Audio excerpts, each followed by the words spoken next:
Thursday, April 25th, 2024. We'll call the Bradenton Community Redevelopment Agency Board meeting to order. Please stand for the Pledge of Allegiance. I pledge allegiance To the flag of the United States of America and to the republic for which it stands, one nation, under God, indivisible, with liberty and justice for all. Thank you. It's time on the agenda for citizen comments. Citizen comment will be accepted during the citizen comment portion of the meeting on any non-agenda item, future agenda item, or topic of relevance to the Community Redevelopment Agency of the City of Bradenton. Comments will be accepted on the public hearings at the appropriate time. The only person I have that submitted a card is Mr. Bill Sanders.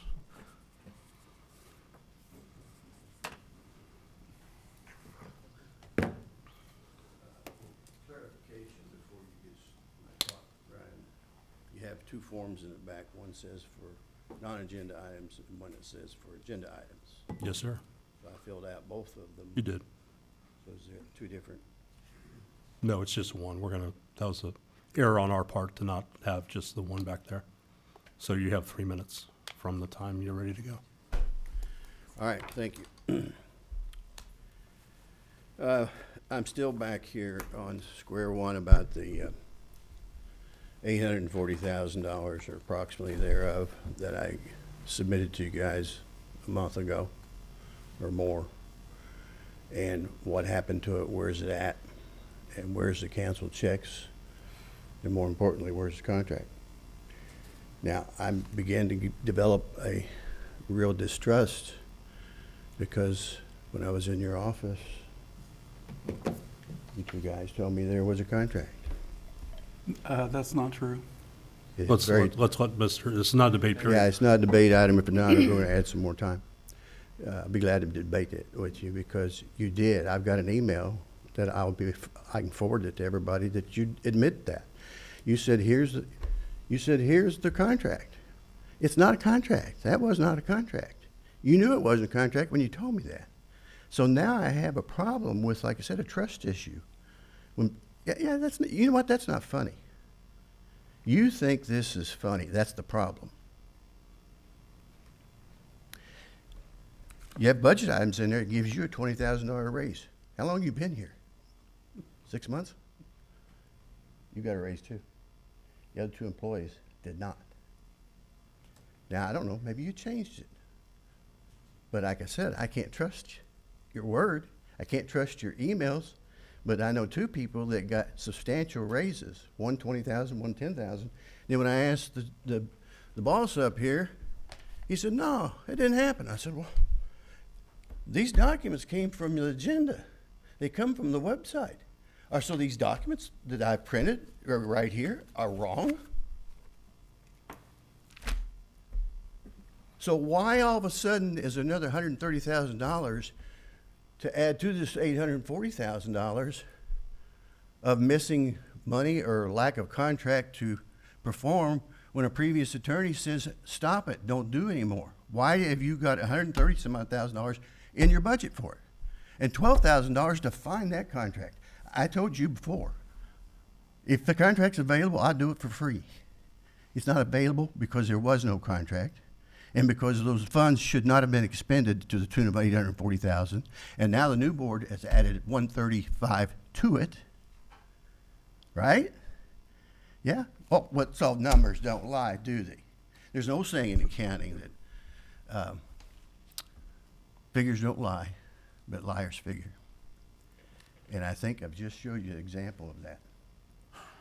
And you shake your head no, but these documents you're saying are not true? I printed them off the website. They were on your agenda packet. Did you change them? You didn't change them.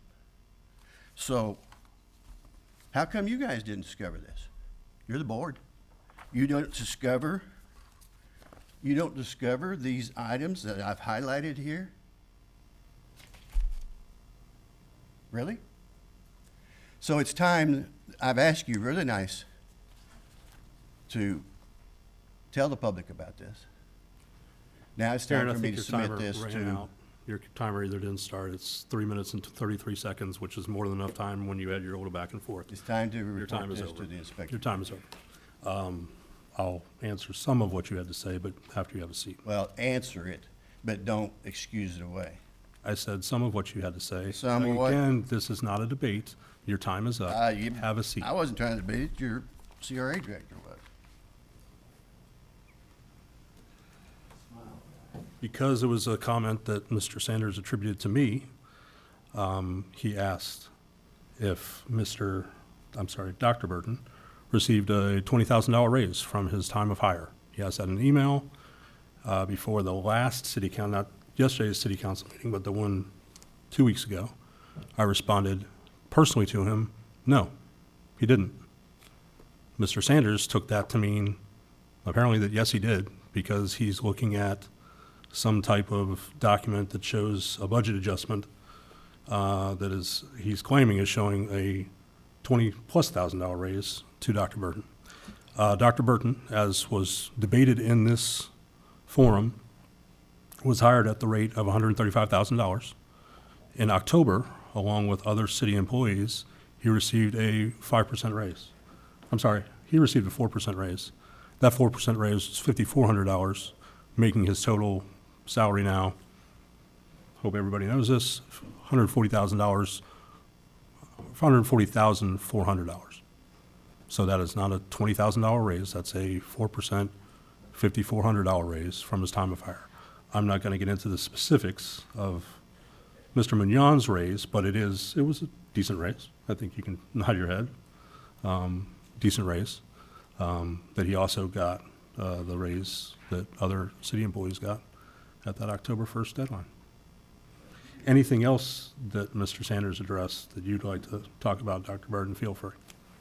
Just to clarify, when we did the budget adjustment, we realigned how much each CRA pays me so that it was more aligned with the increment revenue coming into each CRA. So the downtown increased and the other two decreased. And that also is good because the other two are in more need than the downtown is, so giving them back some of the money and having the downtown pick it up. But if you're audited by the state of Florida as a CRA, they want to see you have some type of mechanism as to how you divide up money, especially if you have multiple redevelopment areas. Using your increment revenue as that measurement, if you don't know how much time you spend for each CRA specifically, I don't, because I've only been here for half a year. So currently we're using the increment revenue that we receive from both the city and the county.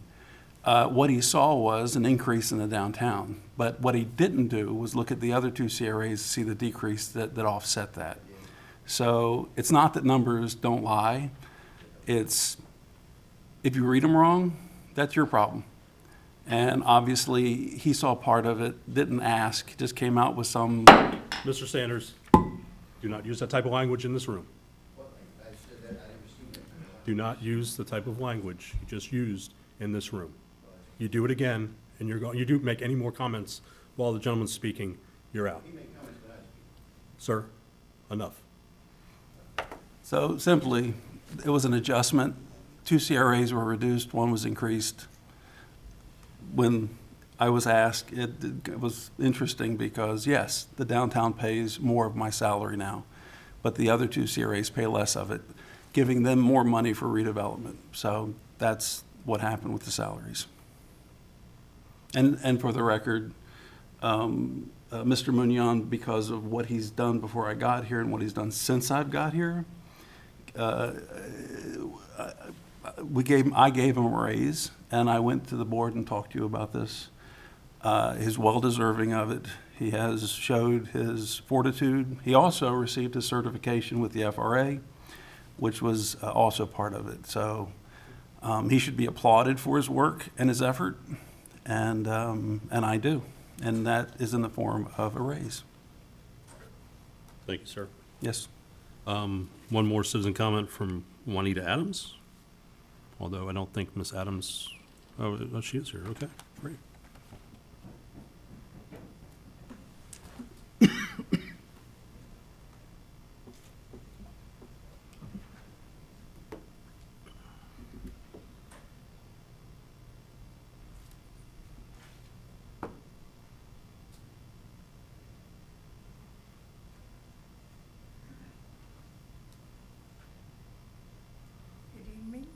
name is Juanita here, Adams. I'm here regarding a piece of property at 636. I'm not 100% about the address. I've been trying for about 5 years to purchase this property. It's adjacent to a piece of property that I already own, and I would like to build a low-income building there. But I haven't had the help or the response from the city, and I'd like to know why, what do I need to do? Or Okay. they keep coming down. Dr. Burton, is this the property that is on the central CRA? Yes, it is. Okay. I believe if you'd let us get to that point in the agenda, we'll talk a little bit more about that, and we may answer your questions then. Okay. Okay, thank you. It shouldn't be too long, hopefully. Cross fingers. Okay. Citizen comments done. Any other board members have any comments? Okay. On to the consent agenda. Mr. Chairman, Yes. just for the record, we have distributed resolution CRA 2402. It is the Tamiami Trail CAC Advisory Board members. We had originally put it on to the agreement just as a motion to approve. After talking with the attorney, we would just like for posterity to have a resolution. So this is added to it. It's a resolution basically spelling out the motion. So just if you decide to approve it as of the consent agenda, it includes this resolution. Right, I was just going to say that's now part of the consent agenda and item C, so if the board so chooses to approve the whole consent agenda, that would be included in it. Okay, thank you. I'd like to remove it from the consent agenda. Okay.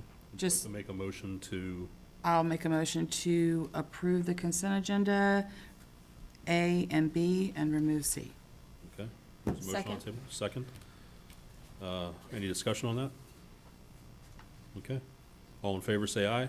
Aye. Any opposed? Okay. Consent agenda item C is now open for discussion. Thank you. The reason I did this is I feel like these people are volunteering their time, and I think that I would like to have them introduced if they're here, and because they're helping us a great deal with they're the boots on the ground for us, and I just would like to have them introduced if they're here, and more than just a consent agenda item. That's the only reason I removed it. Fantastic. Okay. Mr. Chairman, I'll read for the record, and if the person is here, stand up, and you can even address the board. This is for the Tamiami Trail Community Advisory Committee applications. Carrie Price, Matthew S. Farmer, Terry Natress, Bill Webster, and Shirley Paradu. And hopefully I didn't affect anybody's name. If any of you would like to come down and say anything, you're welcome to.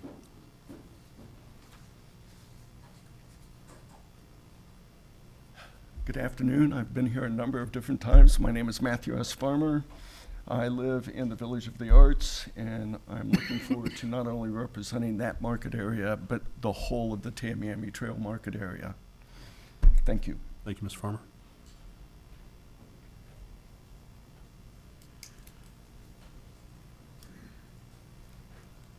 Good afternoon, I'm Bill Webster. I don't live in the Village of the Arts, but I own half of a building there that we're trying to improve. But speaking of improvement, been very gratified and enthusiastic to see improvements happening on 14th Street and around the village, because it all goes together. I'm glad to see the CRA is getting a more holistic viewpoint, because we're part of our neighborhoods, so thank you. Thank you, sir. Before Councilwoman Coker comes after you, it's the Tamiami Trail now, not 14th Street. Okay? That's I'm gonna have a cuss jar up here soon. taboo words spoken here again, apparently. No, I thank you. I do appreciate having served on some of these volunteer boards it's somewhat of a thankless job, and so I just wanted to at least recognize you and thank you. You do fill a very important part of what we're doing, so thank you. And so I'll make a motion to approve Resolution 2402. Second. Motion is second. Any further discussion? Do we need to also say, Item C on the consent agenda? or just also the policies? CRA, yes? Is that part of the So, resolution, or are they no, together? those were just provided to give background on what they would be appointing under. Oh, okay. So if you could modify And the we might not motion need to be, No, I think the motion was fine. okay, all right, fair enough. Motion is second. Any further discussion? Hearing none. All in favor, say aye. Aye. Any opposed? All right, ayes have it. Thank you. Next, under all CRA districts, the Community Redevelopment Agency, Community Land Trust, Florida Housing Coalition. Yes, sir, Mr. Chairman. This is one of two presentations today that have to do with housing. We'll have the Land Trust come up, Matthew come up and introduce himself, and we have been working on a presentation to help communicate all that is land trust. So we are learning as we go, and the Florida Housing Coalition has been a really good friend to us so far. They've gotten us this far. So without further ado, have at it. Thanks, Doc. Good afternoon. CRA Board, Matthew Wyman, Florida Housing Coalition, here to talk to you about community land trusts. And also, good afternoon to the citizens. Appreciate you being here and spending your time. Community land trusts are a growing tool to provide permanent affordable housing in the state of Florida. And as we'll talk about later, is growing exponentially. So today, my objectives for you are to learn about what a basic definition of a community land trust is, how CLTs work to provide permanently affordable rental and home ownership opportunities, what the community land trust stewardship looks like, and that is one of the unique parts of the community land trust program, and also, how land trusts are established across the state in particular, but also nationally. How we as the Florida Housing Coalition can help you all as a board and your staff to implement such a strategy in the city.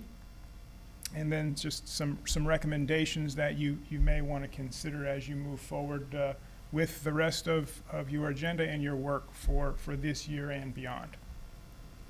So to get started, what is a CLT? It is the vehicle of separating the land from the improvements that are sited on the land, in particular to be able to make things more affordable and provide greater flexibility on use. It is a nonprofit organization that primarily implements the use of a 99-year ground lease in order to afford opportunity for improvements on the land to be owned by a different entity. That ground lease provides rights to the owner of the improvements, or rights to that lessee to improve the property and own the improvements. The 99-year ground lease also has provisions to ensure that any public subsidy that is plugged into that particular improvement is retained with that improvement so that it can remain affordable for a long time, dare I say forever. And along with that, making sure that folks who may buy or consume, like a renter, will be able to afford the unit, and that's typically done through various provisions for home ownership would be a resale formula. Lastly, I want to mention that the stewardship component that is very unique to CLTs, as I previously mentioned, includes working with owners or tenants, renters, to improve outcomes. For example, folks who might be renting from improvements that are on CLT land could be encouraged to save, to clean up their credit so that they can purchase a home, whether it be through the CLT or fee simple I may need to hit the lottery, but nonetheless, those opportunities can be assisted through the CLT's unique stewardship program. It's very important to note as we move forward and start talking about rental and home ownership that the CLT is a developer and can own the improvements. It doesn't always have to lease. A lot of CLTs own improvements, especially when it comes to rental units, so they can create some cash flow for the operational side of things. So for really simply, this flow chart just shows how CLTs work for rental development.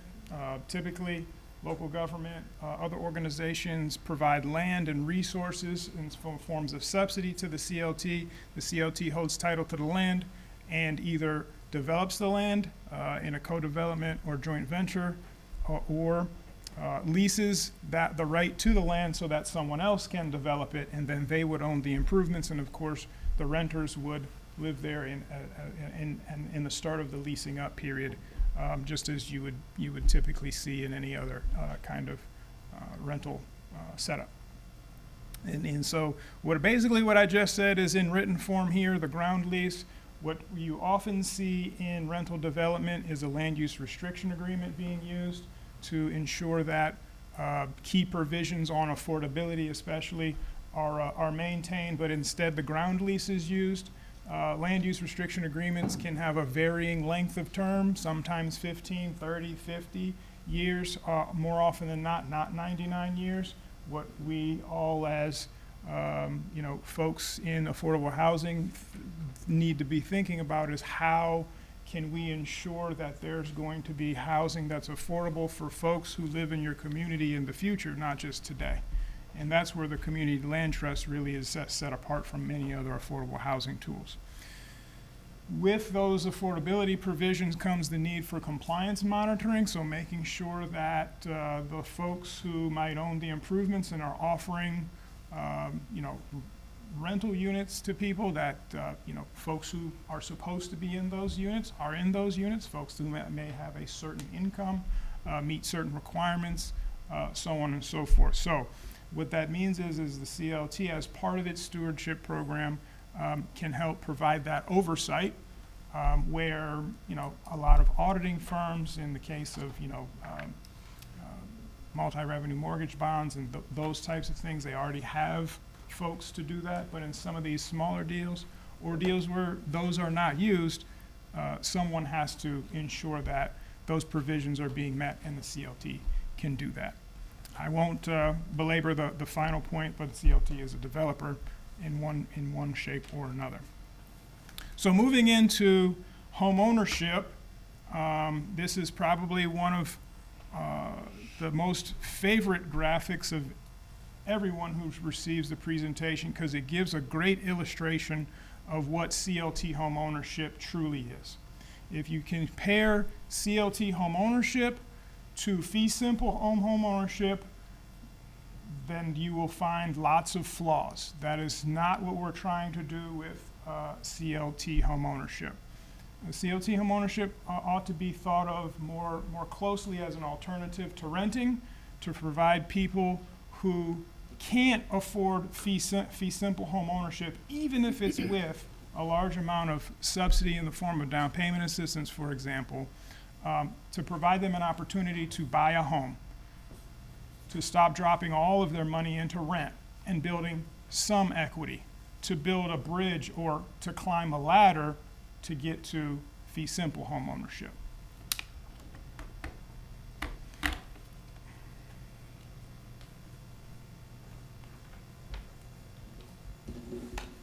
So CLT home ownership naturally works quite similarly to rental, in the sense that a ground lease is still used. It's still 99 years. Instead of the lease being with a developer or a multifamily rental owner, it is directly with the owner of the home, the owner of the improvements.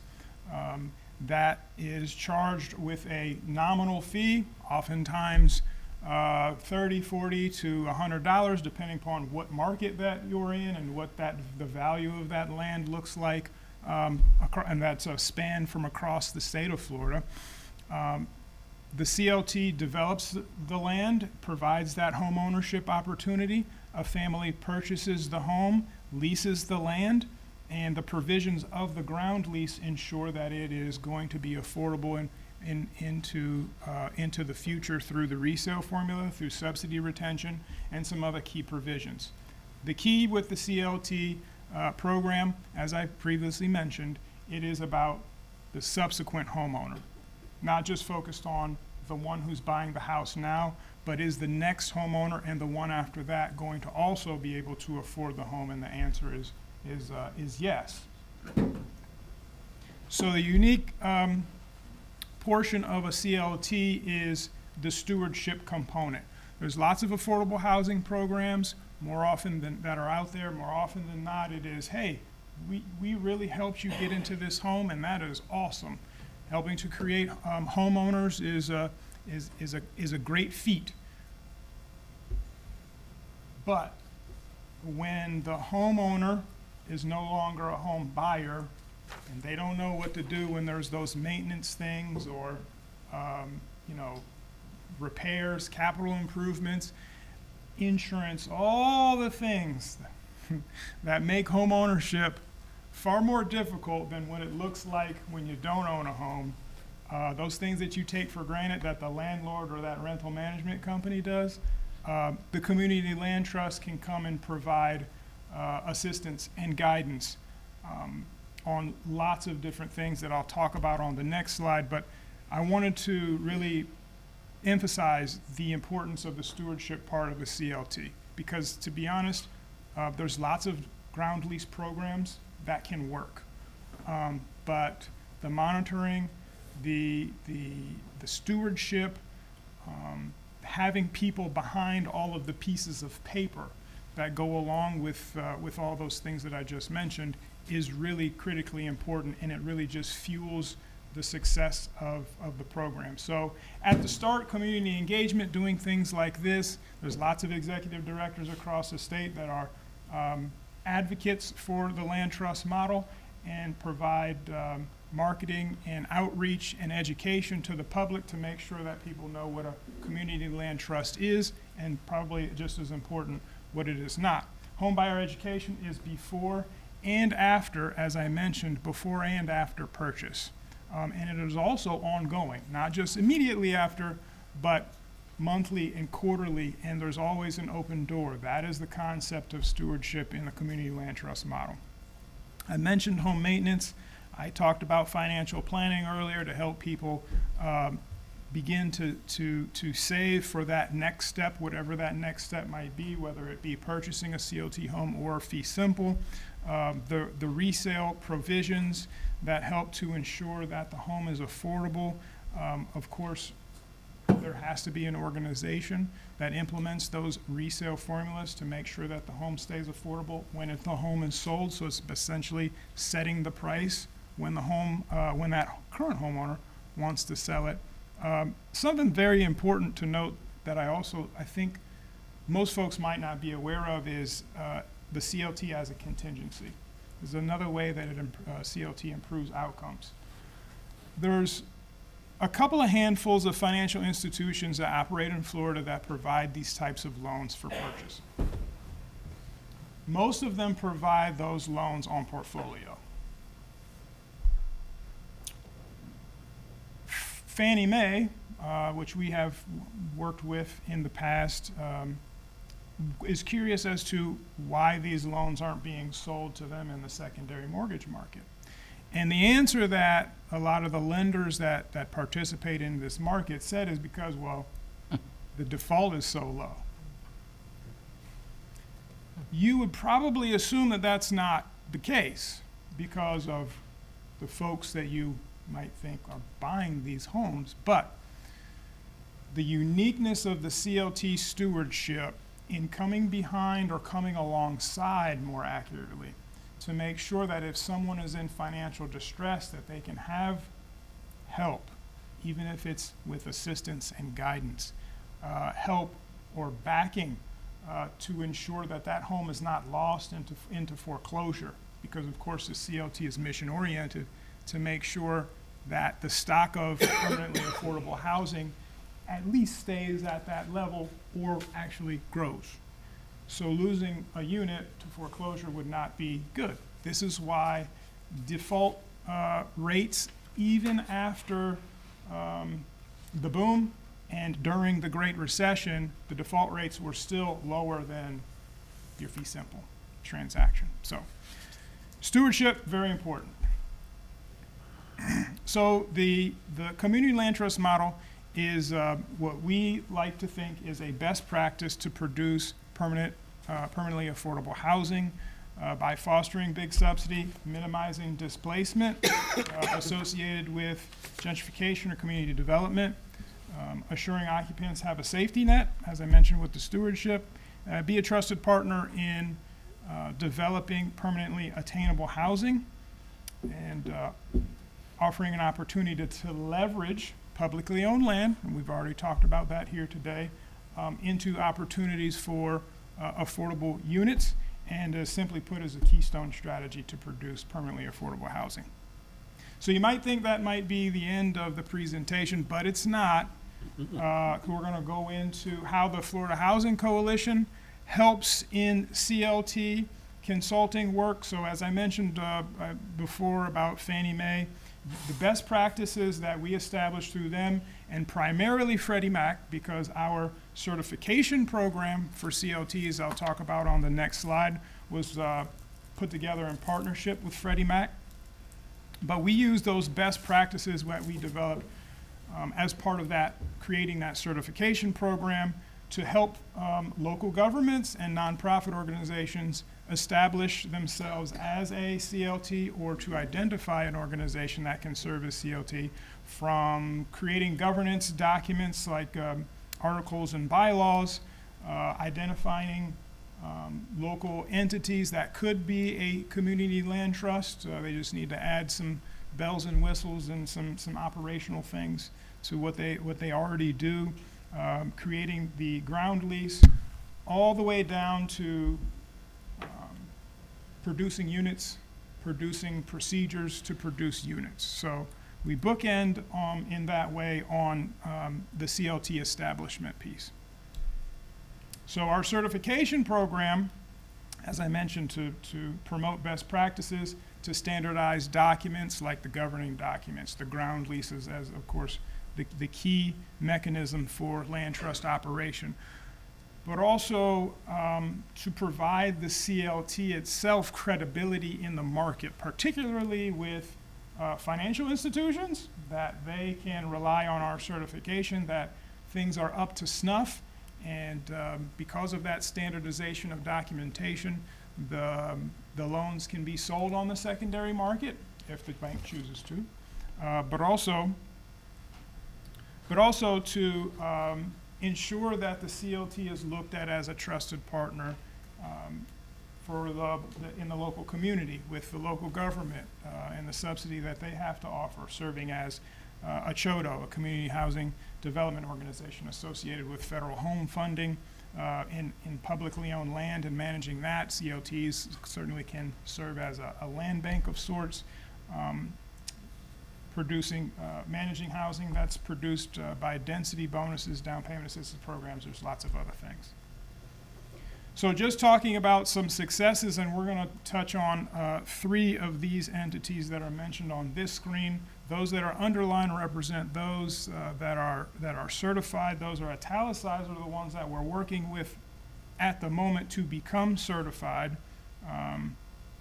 So there's lots and lots of organizations. So that's the work we're doing now, and this is what the state looks like as it comes to CLTs and who is working to that end to produce a stock of permanently affordable units, and who is currently is the Blue Homes. So the more typical ways that a CLT is established, and this is where this is the part of the presentation that will begin to directly impact your thinking as you move through the rest of the agenda for the day, is by identifying an existing nonprofit organization, because remember, a community land trust is a nonprofit organization, or establishing a brand new entity that would be a nonprofit. A couple of key points on why folks go in one direction or another for the existing. Whoever is looking to establish a land trust in a community would be able to have less influence on governance because, of course, it's an existing entity. There's always wiggle room there with, adding board seats in the bylaws and things. But because the organization's already established, even though it already has, governance documents, because it's already established, it already has a foothold, it already has an operation, likely has staff, likely does things in the community that are oriented with a successful land trust, like affordable housing programs, developing residential units, so on and so forth. So typically looked at as a faster track than establishing a new nonprofit, but the alternative can be said about it, because if you all were to create a new nonprofit organization, for example, you'd be able to have a lot of influence on the governance documents and be able to have some semblance of control over time, even though it would not be a CRA organization. It would still be an independent nonprofit. So there's a couple of different ways to look at it. And here on the next slide, we'll talk about the Tallahassee Lenders Consortium, which was an existing nonprofit organization, was originally created by the city of Tallahassee decades ago.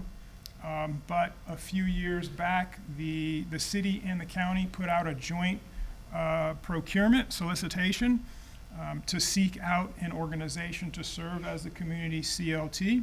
Tallahassee Lenders Consortium was selected, and they entered into an agreement for that purpose.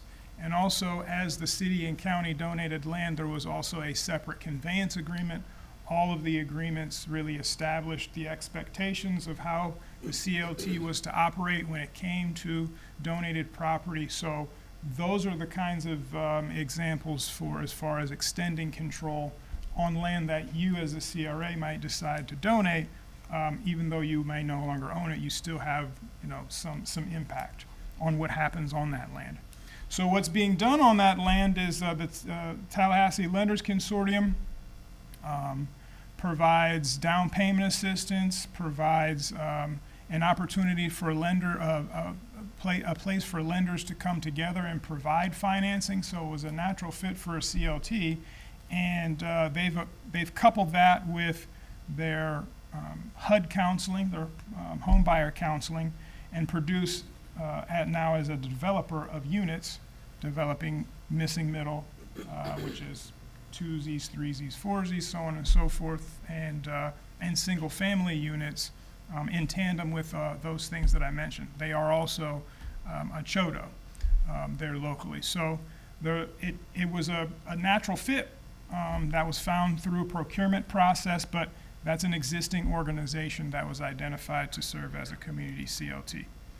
The CLT of Palm Beach County is a long-standing and established CLT, and it was established by Palm Beach County for almost in operation for a couple of decades. They've got multiple, as you can see, successes in both the home ownership side as well as the rental side, and has developed a new down payment assistance partnership with local government, where the down payment assistance that is provided, and this is unique, really, innovative, I would say.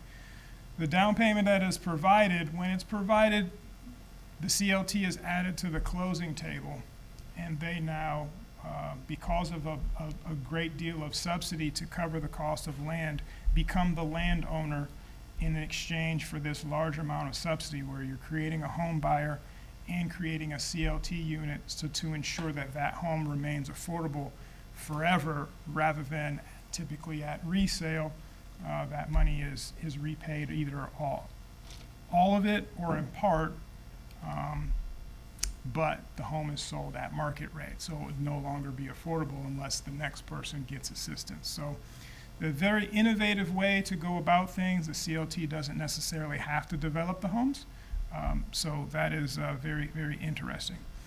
Important to note what the revenue sources are. There'll be a slide, a comparative slide in 2 that you'll be able to take a look at, just so you can see a picture of what an established CLT looks like and where they draw their revenue from. The Delray Beach CLT probably is the most important example, as they were established by a CRA in 2006, operating in similar communities as the previous CLT that I mentioned.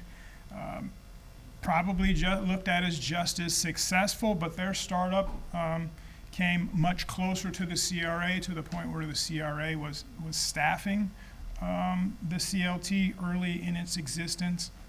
Not to necessarily say that that's something that the CRA needs to do in order to establish the CLT, but you can see that there are a lot of options. This is an a la carte kind of thing. There isn't a perfect scenario for any organization, but more specifically for unique to each community.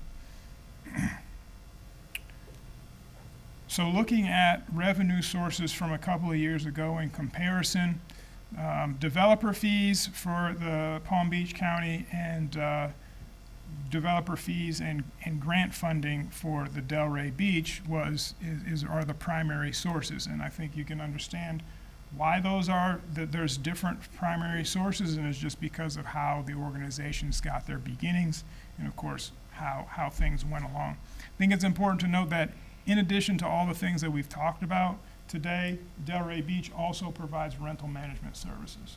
So CLTs you remember that they're a nonprofit. They can operate just as in an entrepreneurial way, just like any other business type entity. They don't have to be stuck in just this CLT thing. It's out of course, necessity to get the cash flow moving to make sure that the operation is flush. So I won't go through the summary in detail, because I think that you all understand, and we've met our objectives in defining what a CLT is and what it looks like for home ownership and rental, looking at how they're established and some good examples of that.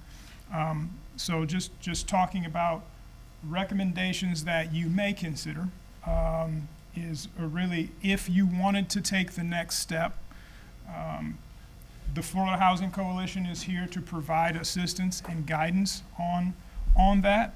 So if you wanted to take the next step, you could work to execute an agreement with us to figure out if there's an existing organization in the community, or establish a new organization, and then basically do what it takes to put that into motion, or anything in between. Is there any questions about CLT? Oh, yeah. Yes, we do. Yeah. The first comment. Oh, you want me to start? I am not looking forward to continuing with that microphone. I find this very, very interesting. I think it could be a marvelous tool that we could use that would make significant difference in our community. I'm very excited by this. I think I'm watching everyone, and we're all looking at this, and we know that we've got to learn a lot more. But to see that other communities are able to do it and do it successfully makes me think that we could do the same thing too. Absolutely. You're correct on all fronts. I love hearing a man say that to me. You're correct on all fronts. Oh, okay.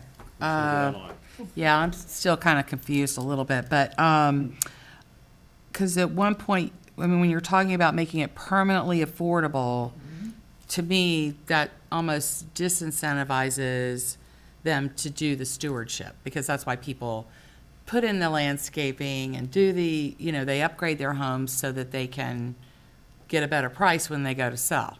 And so but then you were saying that in Delray or Palm Beach, they were selling them at market rate. So No. You didn't say that? No. No, Okay. I'm sorry. I didn't- So when you basically put price controls on, it concerns me. I want to make sure they stay incentivized Yep. for the stewardship. Absolutely. So, And how do they step up into going into, that's, I'm sure if it works, and that's great, but it was just off the top of my head. so you probably should think of the resale formula more of an assurance to permanent affordability, because the resale rates are not extremely high. Because people like the homes that they live in, and they can't find a better deal because they pay a lot less than what the market can provide right now, and really, probably forever. So the resale rates are not very high.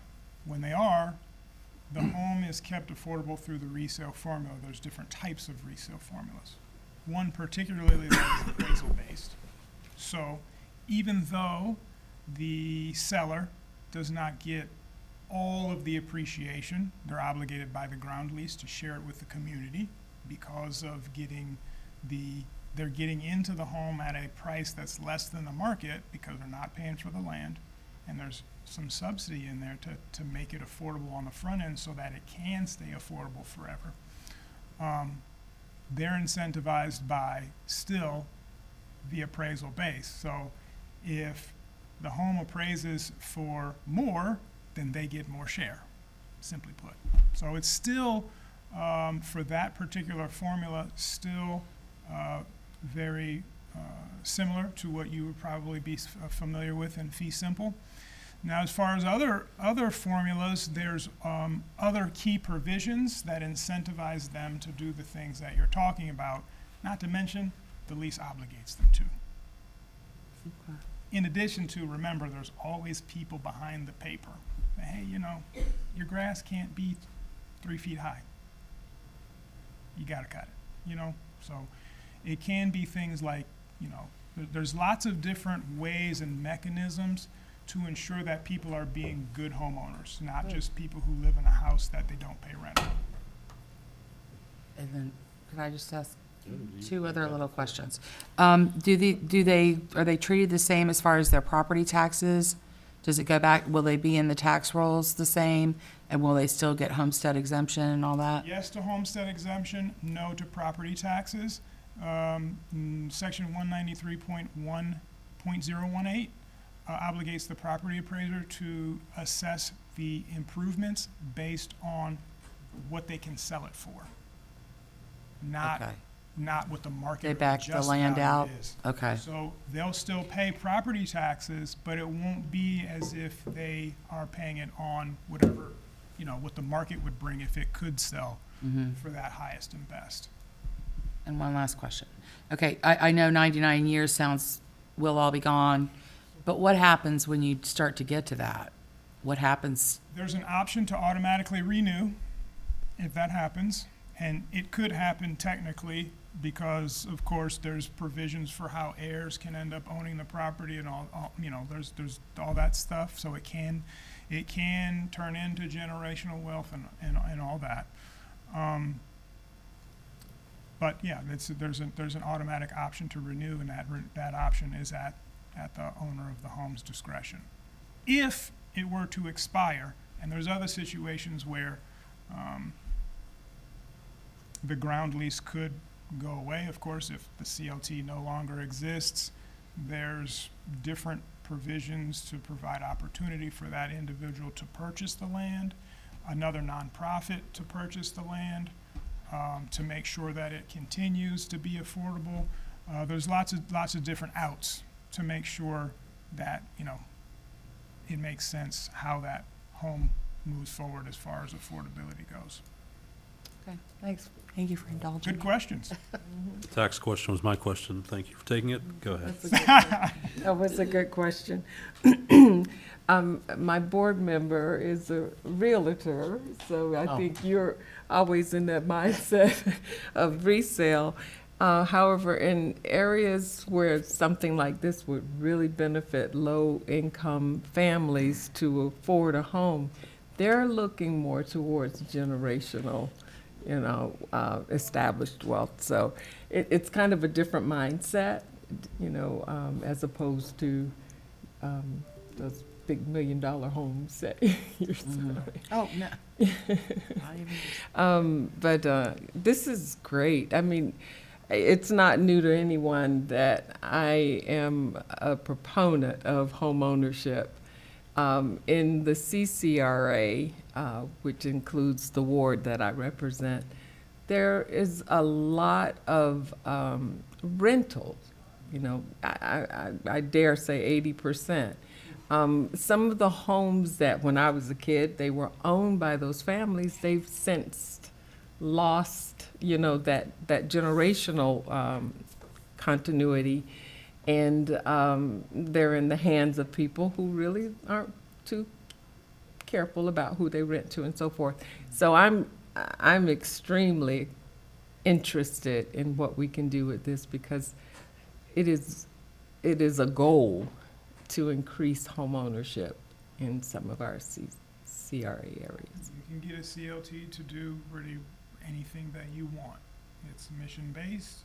You can rent land or lease land for agricultural purposes and feed the entire community. I mean, then that's literally in Tampa. The concept is not owned by a CLT, but it still works. I know of a CLT in Georgia that does the same. My point being, you can do what you want. You can make a CLT do what you want it to do, what you need, what your community needs it to do. Awesome. Ms. Moore? Did I understand correctly that, so in the normal course of things throughout the 99-year lease, the lessee, I guess you would say, is that's not inheritable? It doesn't, when the homeowner passes away in the course of the 99 years? No, it is. It is. It is. So it can go to eligible heirs as defined in the lease. Okay. Which is, it follows closely with statutes, but it is going to be unique to each CLT as to how it's written, but of course it's got to be substantiated in a court of law as well. So, attorneys are advising on that language for that particular part of the lease. That it's pretty similar to, it's going to always be similar to what statutes reads. Okay. So then we get that continued, somewhat generational ownership. On one of the slides you mentioned the contingency in case of hardship and whatnot. How is that funded? And if similarly, when on the revenue slide, who is paying the? I mean, I know rental income. I would, assume that's the tenant, but is it like the management fees and? Let's do the contingency first. Okay. Oftentimes CLTs either have a line of credit they can access or they've got cash on hand. I would imagine that there could also be situations where they approach donors, local government, et cetera, in those particular times of need to say, hey, we've got this unit, here's a situation, can we help, can we maybe put something together? And maybe it all doesn't come from one source. We've got a line of credit, we can match it with this and that, so it's just, at the end of the day, the obligation of the organization is to ensure that the unit isn't lost to default, whatever that might look like, property taxes, foreclosure, et cetera. Okay. And then the other fees too, or similarly, you're just donors? So, Community yeah, partners. if we're looking at, did you have a specific question about a particular I item? was just or- looking at like management fees and, So, yeah, management is rental management. okay, CRA Beach does rental management, and so they draw more than a third of their revenue from managing rentals that are owned by another entity. I see. So that's not them paying themselves, but Okay. actually serving in that capacity.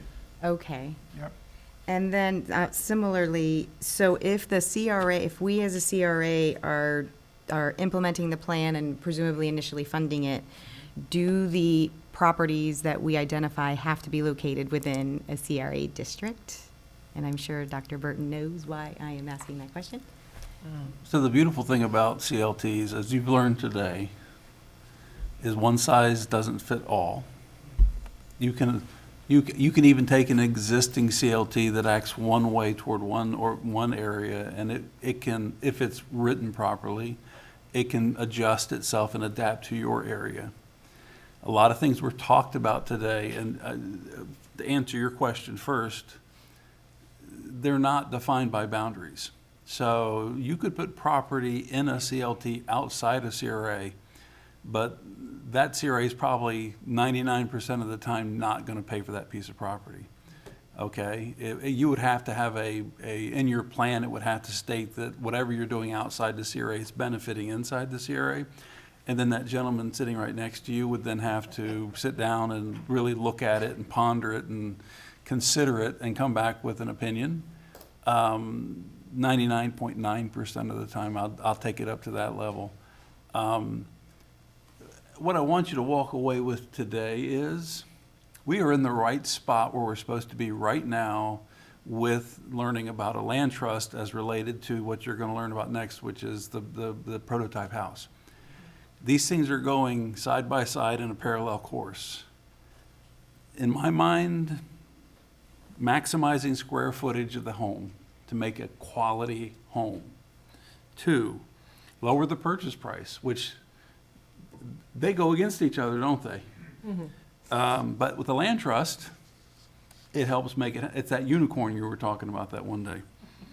Long-term maintenance. One thing I've learned from watching affordable housing neighborhoods that go into a homeowners association is within 5 years, and there's probably statistics out there, and if you want, I'll see if I can find them, but the HOAs usually disappear because the folks just aren't ready for that. And then within 20 years, maintenance, deferred maintenance, wetlands that were created, or stormwater that was created when the thing, it's a mess.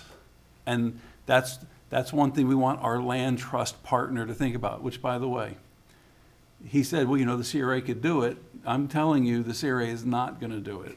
Okay? We are finite in our existence. This needs to go beyond us. And hopefully, with their help, we're going to find a partner that can make that adaptation to what we want. And go outside, and they'll probably come in from outside the CRA, and they're already doing this work outside. Mixed market. Why do all the units have to be affordable? We want to show you that we can actually generate revenue, and that may mean that some of the units would be market rate and not tied to affordability. The buyer would be market rate, and when they sell it, they would sell it for market rate. That will inflate the rest of the area itself on the tax roll, which I like. But it also generates revenue back to the CRA while we exist, and we can show you how we can balance our books by helping create this, or not help create a CLT, but help create this particular CLT's adaptation toward us. Some affordable, some market rate. The other thing, and I just, you know, this is me thinking, so we have to look into it, the idea of all of the units not being able to, as part of the contract, apply for a homestead exemption. The reason being is we can create this model and it works really well, but there's this thing up in Tallahassee where he comes from called the Florida legislature. And it seems like every year they try and raise the homestead exemption at the cost of local government and CRAs. So if we had a homestead, if we didn't put some type of homestead exemption disqualifier into our contract, at some point, the Florida legislature could triple it and throw our entire system out of whack on one vote.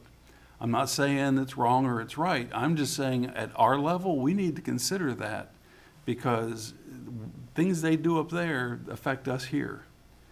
And all of these things that I'm thinking about, we need to talk with somebody that knows CLTs and can say, yes, you can do this. Never seen that done before. You know, if the attorney can write it into the agreement for the homeowner, then yes, it's a possibility. I love the idea about generational, even past the 99 years. This work we do today should go way past the CRA and should exist far beyond us without our help. It should be sustainable. It should be something that is clean. The exterior is well-maintained. The buildings not only are nice, but they're mitigate hurricanes, flooding, that kind of thing also. And we'll learn about that in a minute. So I just want to let you know we are where we're supposed to be right now. I can tell you that Chris and I, when it comes to this, we need some guidance. And the Housing Coalition has been around forever and been at the forefront of affordability. And they have the upper hand as far as knowledge on this, and they know what's going on. So that's why we brought them in. That's why we need to spend some money now to make good decisions that will last us way into the future. Because in the end, you know what it's going to come down to? Contracts. That's really what it's going to come down to. Well-written, well-thought-out contracts. Well, where I was going with that question is that area from where the downtown CRA ends, 15th Street to Braden Castle, 26th Street. You never talk about that I area. never talk about that area. And how I think that there's a lot of opportunity in that area for something, something along this program. And I think this is also no secret, the diversity in market rate and affordability. I think that just actually helps with issues like gentrification and maintaining also the value in the area. And that you actually brought up the next question I was going to have, which was going to be how much is the fee for the Florida Housing Coalition to assist us with this? I think that's it for now. Oh, actually, I did have one other one. Is there any benefit to us somehow joining forces or collaborating with Manatee County since they're actually in the process of getting their certification? Is there like any economy of scale that we would benefit from? That would have to be a well-thought-out answer, because you would, if you think about it, you would be competing to a degree with what everything would look like from a governance standpoint. And could you partner? Yes. Would the timing work? And this is something that has been done recently in the city of Tallahassee and Leon County. The timing would be the question, and your desire to piggyback on what they've started and provide input on that. I will also say that there's no guarantees for any COT to be established and actually produce doors. I'm sorry? Doors, like actual units. Oh. There's quite a few that have organized, Mm-hmm. but haven't actually established an operation. So I would say, especially with your uniqueness as a CRA and the resources that you have at your disposal, just looking at your agenda for today, Mm-hmm. you may want to consider, and the sunsetting of the organization, I think, is a big thing to consider. How the CRA, the way that it is now, might be able to move to live past what 16 years, I think you said. So I think there would probably be a lot more contemplation about if you would want to move in that direction. But yes, the short answer is technically you can. Really, do you want to? Is that the best for you as a CRA board? Yes, ma'am. Well, you've given us a lot to think about. Yes, ma'am.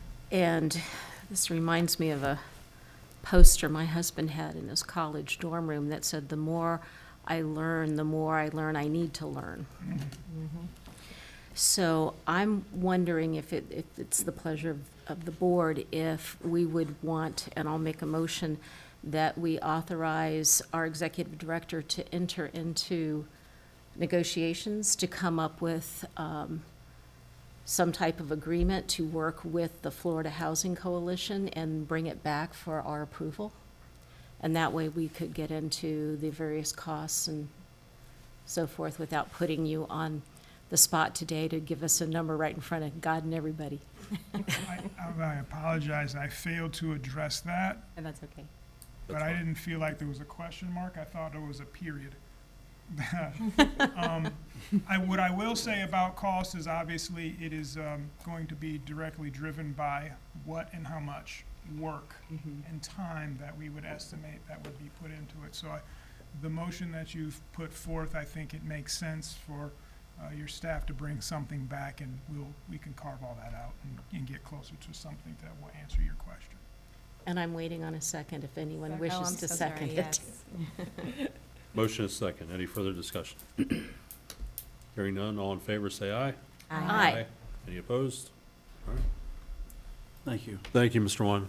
Greatly appreciate Thank it. you. Very Appreciate informative. being here. All right, we move along.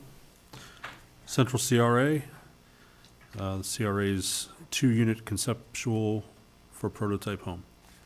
In partnership with what we just saw, we now have the one prototype that we're looking to design and build. We've talked about this. We have brought in our architect, John Moore and Vicki Moore to design. We ran this through and I'll let them go through this in more detail, but we ran this through the advisory board and had a unanimous recommendation for a model. We only want to build one of these. Once we build it and we understand everything we need to understand about it as we're learning about the land trust, then we're going to set it up for private sector development. We don't want to be in the business of constructing. I'm not saying that if we had a third-party land trust came in that had the experience to do that, that would be something we would consider. That is something we would consider. But right now, the fun part is that we are looking at the prototype home that meets all of what we would like to see, or as we like to call it, the unicorn. So, That's the model name. so without further ado, John and Vicki, if you would please take it from here. Thank you. Certainly a pleasure to be here and talk to you about this project. Jeff has a knack of getting us involved into truly out-of-the-box projects. And this is certainly one of them, and we're pleased that we could help. Obviously, when you're talking about building anything, but a house especially, you have to know what the site is all about.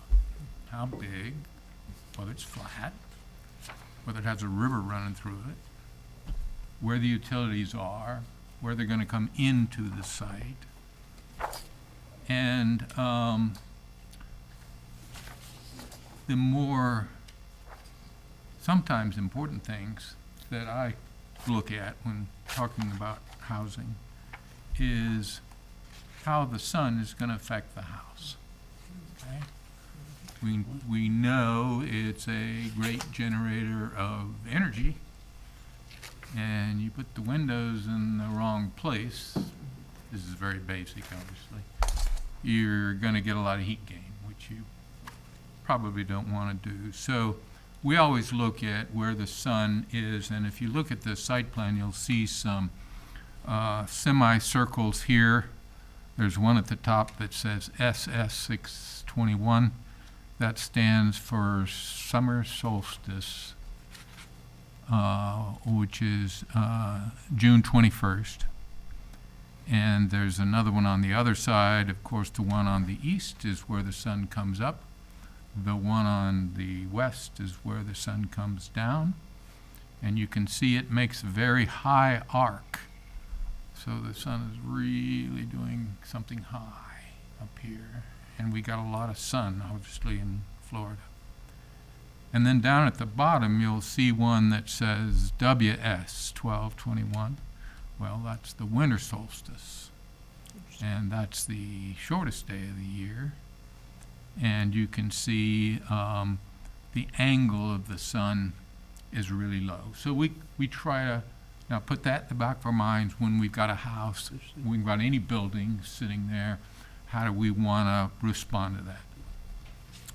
The other thing we look at is what the neighborhood or what the environment around us is, and that tells us a lot of things. Now, of course, we're charged with doing a prototype, so the prototype needs to have enough flexibility so that we can push it and pull it, and it's almost like a Rubik's Cube that you gotta, when you make this change, something else is gonna change over here, but the prototype has to do that because the houses are not all gonna sit on this kind of site. This is probably a very unique site, as a matter of fact. This is over near Tropicana and Bells. And it sits almost on the corner, except the county owns the corner lot, and you can see that's their retention pond that is dry, but it actually is designed to drain that entire, you know how wide 9th is coming down through there? It's like 4 lanes, 4.5 sometimes. So it generates a lot of water. The water's got to go someplace, so this is partially where the water goes. It's going to go right south of this house. So that's always an interesting thought, especially in Florida. This house is not in a FEMA zone, other than X, which is, you know, they don't even have a level that you build to, I don't think.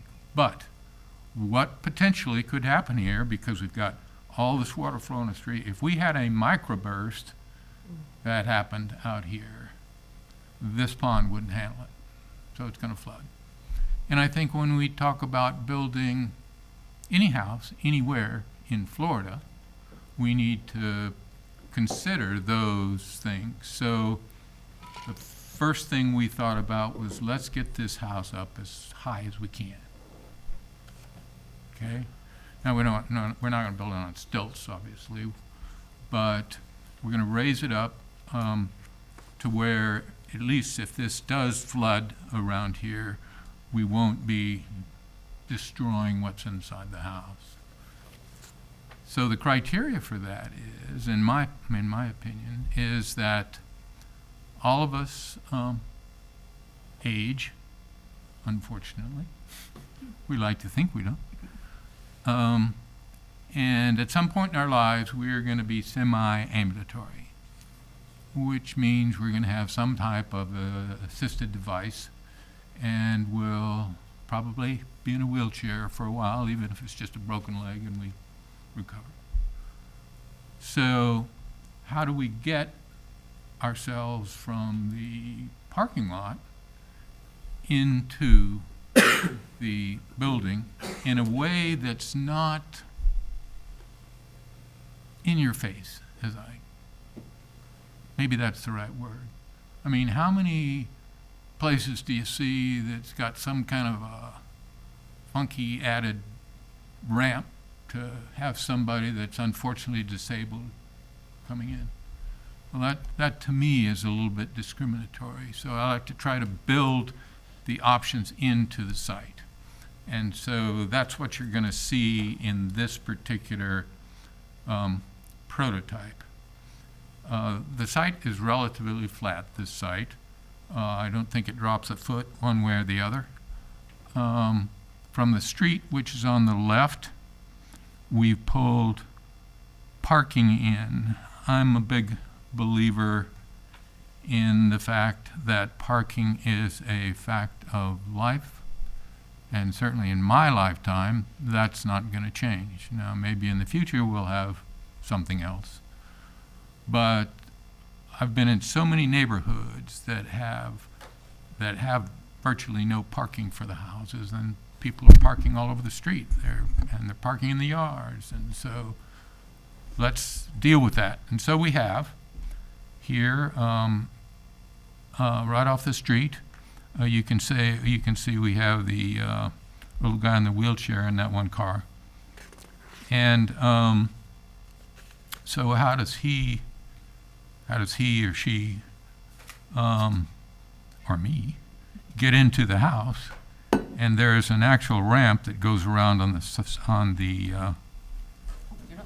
oh, I'm not supposed to touch it. Around on the south side of the house there. And it takes, in order to not put those rails up that you see, handrails up, you have to be less than 1 in 20. So if we're going to go up 2 feet, which we have here, we have to have a 40-foot ramp somewhere through the site to get up. And in this case, it works. You can actually come up, you can get up to the porch on toward the east end of the site, and you can come into the front door. Now, there are, of course, hundreds of ways to deal with access, but access, I think, is going to be key to every site that we look at. Then we said, okay, what about defensible space? One of the other things that we've found is that the more we have people sitting on the front porch, the less unwanted activity we have on the street. And so if we can put a porch sort of near or out the front, or our windows view the front, where we can see all the activity that happens out there, it does tend, in my opinion, reduce the elements that we don't want in our communities. And so we've got a living room up front that actually looks out onto the street. We've got a porch that actually looks out onto the street. And then the porch wraps around, because that's looking at that water retention area that's going to be there all the time, and it's kind of a little park in itself. It's all grass, green, it's got some trees in it. It's really nice. This site is really nice. You know, and John, you need to talk about that ramp too. A lot of these families that might be interested in these homes are young families, and this would also accommodate a stroller, and children with their trikes and things can, you know, have a little play area too. So it's not just for you. Oh.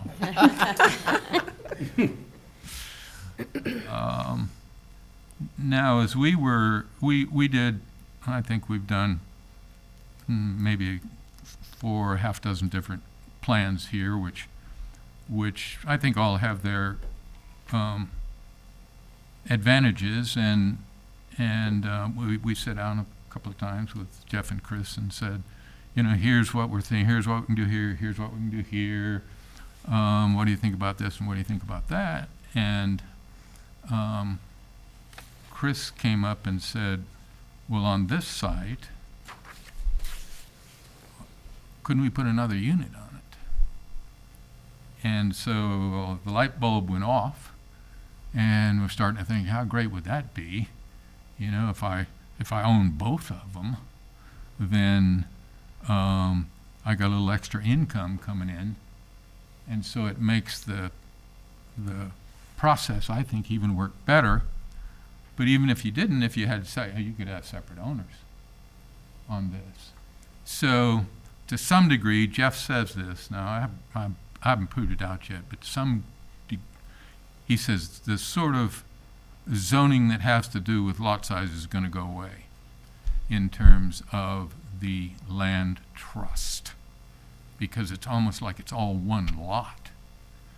So then we can put this unit here. The 2 units are here. One is just under 1,000 square feet. That's the bigger one.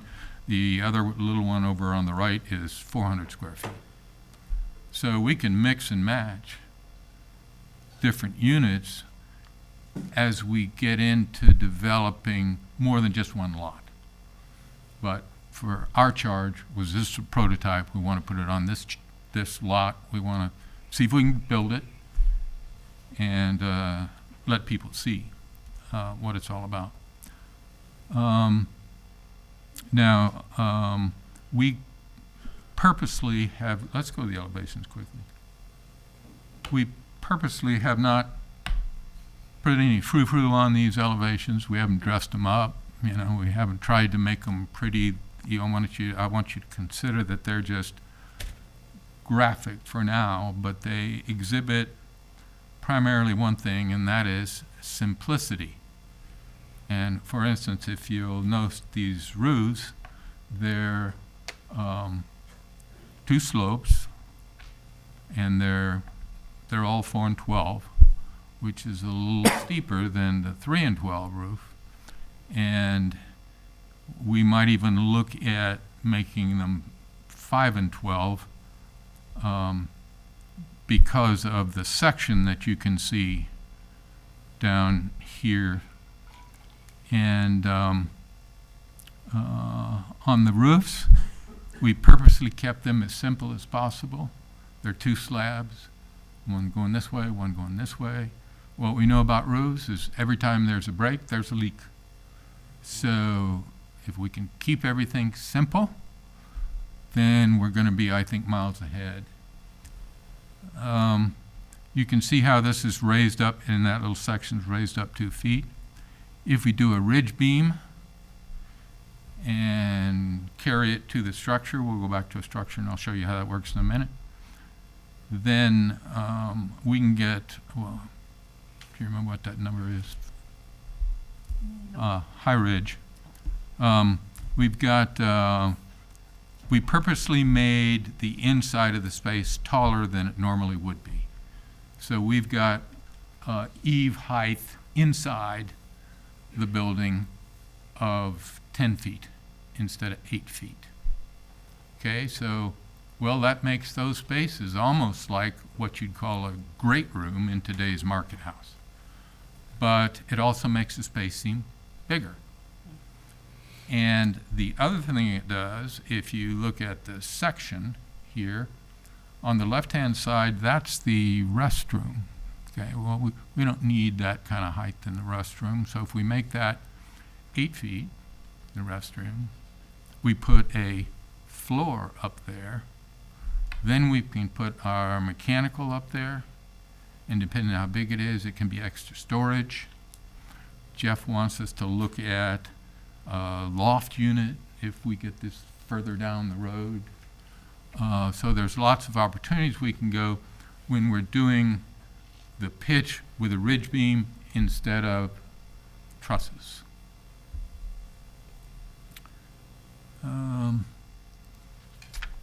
So going back now to the plan for just a minute. Let's go to the west unit. That's a 1-bedroom, 1-bath. I think a lot of you can see that this could easily expand into whatever we want it to be. It could be a 2-bedroom, 2-bath. That's the choice we'll need to make as we start to develop these and what we want the prototype to be or to say. I like to think of how people come up and how they're going to greet you and walk into your space. And so in this case, you can see the front door is perpendicular to the line of travel. As you're coming up the steps, the door is to the left, and you can only see into, in this case, the end of the kitchen, as opposed to inside the whole house. We think that's another part of defensible space, especially given home invasions and those kinds of things where people break in, they can instantly see the whole house. You don't want them to do that, in my opinion. So that kind of set the front door there. Then we've got a kitchen, and this one actually has a dining room.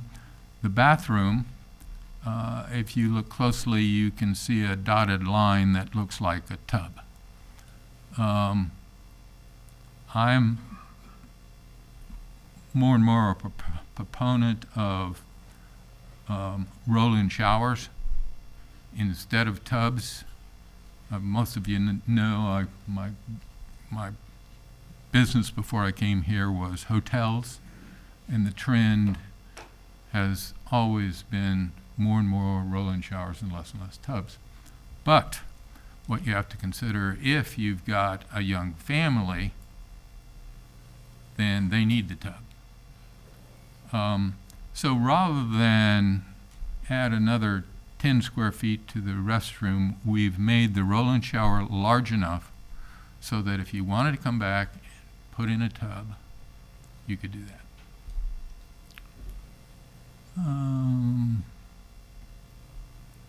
And let's see, anything else we want to point out here before we go to the smaller unit? So let's go on to the small unit, the 400 square foot unit. It's I don't want to say typical apartment, but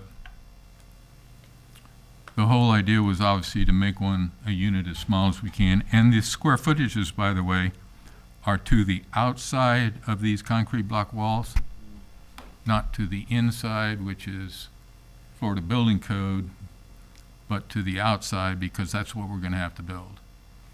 And so some developers just give you the inside areas, in which case this would be probably a 350 square foot unit. But you can see we've done the same thing with the toilet. We've made a roll-in shower or walk-in shower big enough so where if you want to put a tub in, you can put a tub in. So we're trying to build as much flexibility as possible. This particular design is all concrete. Concrete block, poured concrete porches, and even the supports for the porches are CMU square columns that we built in. The reason for that is that while wood is a big part of our home building industry today, and everybody thinks it's sustainable because we can regrow it, another forest someplace.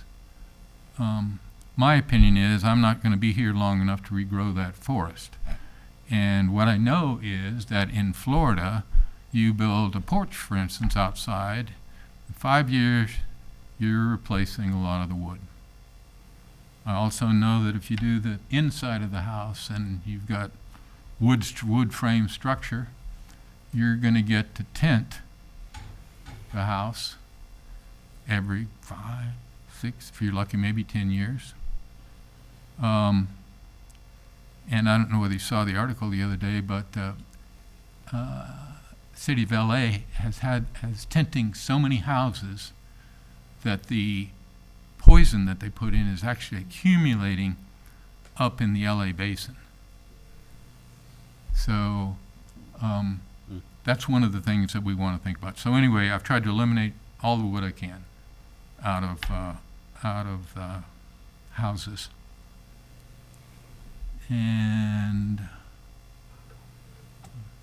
Hurricane doors and windows. of course, hurricane doors and windows. They're a given. Go to the next. You can see the windows are double hung. Those could be anything. Those could be sliders. I like double hung windows. They give you flexibility. The main reason these are in there is because you have to have at least 20 inches by 24 inches in order to exit your bedroom. So all the windows are the same, and they meet that criteria. So with that, Jeff, I'll open it to questions. Vicki can answer them. So similar to the land trust, we promised we would bring you back concepts. Here they are. They did go through the Central CRA Advisory Committee. This model was unanimously recommended by the CAC. There was some discussion about, well, what about a bigger unit? What about this? What about adding more? What about adding more? And I explained to them that this is a prototype. This is not something that we think somebody, it's not, our mindset is to sell it. It's to learn from it so that then we can turn around. In the end, it's the market that will dictate how big the unit is, how many bedrooms, how many bathrooms, and things like that. It's our plan at this time to come up with designs that the private sector will use along with material descriptions, and then be inspected so to make sure that they're building them the way that we want them built. And this model, or this set of plans, is specifically to build, and I thought it was more important to push out the idea of multiple units on the same location versus trying to figure out what the market wants to buy at this time, because the market will tell us what they want to buy. The developers or the contractors will tell us that also. And the last part is that if you remember, I sent an email out early on with starting police officers, starting firefighters, nurses, teachers. There was another one too. And what they made and what they could afford and what a single person could make and what a single person with another person that had no income, usually a single parent, what they could afford and fit underneath the ship. And so we are working toward that. That's our goal, is to get the most house underneath ship so that when it comes time for someone to buy it, there's the maximum benefit as far as built-in owner's equity and closing costs. So what we'll do from here is if the board is agreeable, is we will move forward to actual construction plans, 60%, and they will have all the special stuff on it and all the fun stuff. Bring them back to the board and have you go through them one more time, and just continue to work toward that prototype. And we want to, believe it or not, have a groundbreaking, most likely sometime before August, and then have these houses under construction soon after. So we are looking to keep this thing going and moving forward. And luckily, we've got the right folks that, as you see, helping us along the way. So if you have any questions of John and Vicki, we have already told them many things to put into the house. 5E crimp metal roof, impact windows. We want it to be well above base flood elevation if there is that on location. One thing he didn't say, we want them to build to the fortified building code, which is not the Florida building code. It's based on the Florida building code, but it's the property casualty insurance industry's building code, because when you buy a home, and I'm hoping the realtor will back me up on this, one of the biggest problems for young people today buying a home is finding insurance, because they're usually buying an older home, what they can afford, and insurance on older homes is substantial. So we want to put our money where their mouth is and build homes that fit to their standards. And then we want to see if we can get benefit from the property casualty insurance industry, which, by the way, the organization that comes up with the Fortified is in Tampa, because I used to work for them. And believe me, we're going to show them this and ask them to be a part of it, because we want them to support their own building code. So if you have any questions, John is here and he can answer them all. Well, maybe Vicki. Well, Vicki tells them what to He already say. said Vicki would answer. It's not really a question, and you've just touched on it a little bit, and it is, I think it's great. It checks all the boxes. We've been talking about this many times, so I won't belabor the point and keep everyone. But because I have the sense that most of our sites unlike this one, are potentially going to be in areas that are prone to flooding. I do think we're gonna need some flexibility in our prototype, and also keeping in mind how bringing fill in affects the rest of that potentially flood-prone area. So just, I feel like that's just, nothing you're gonna answer today and, but when we're going forward, because I think that the insurability, you know all the things, because I know we've talked about it many times, but I think that's super important for future affordability, and I just wanna make sure we're cognizant of that. Thank you. Did you have a question? Let the realtor go Okay. No, first. Well, no, you, go ahead. Well, I'm ready to, but go. Oh, I just had some questions on, okay, you talked about not using wood, so are you not using wood framing for the interior walls? Are you gonna do metal, or, okay, and trusses and all that? No trusses, but it'll be metal. Well, I take that back. Could be bar joist kind of truss. Mm-hmm, We'd like to keep those roof structures in, within about 14 inches. So we need a metal system that does that. There have been a lot of interest in actually making little 12-inch high trusses out of metal studs. So, and the exterior, are you gonna do stucco or siding, or what are we? yeah, well, that's gonna be one of those trade-offs that we have to make. Could do painted block.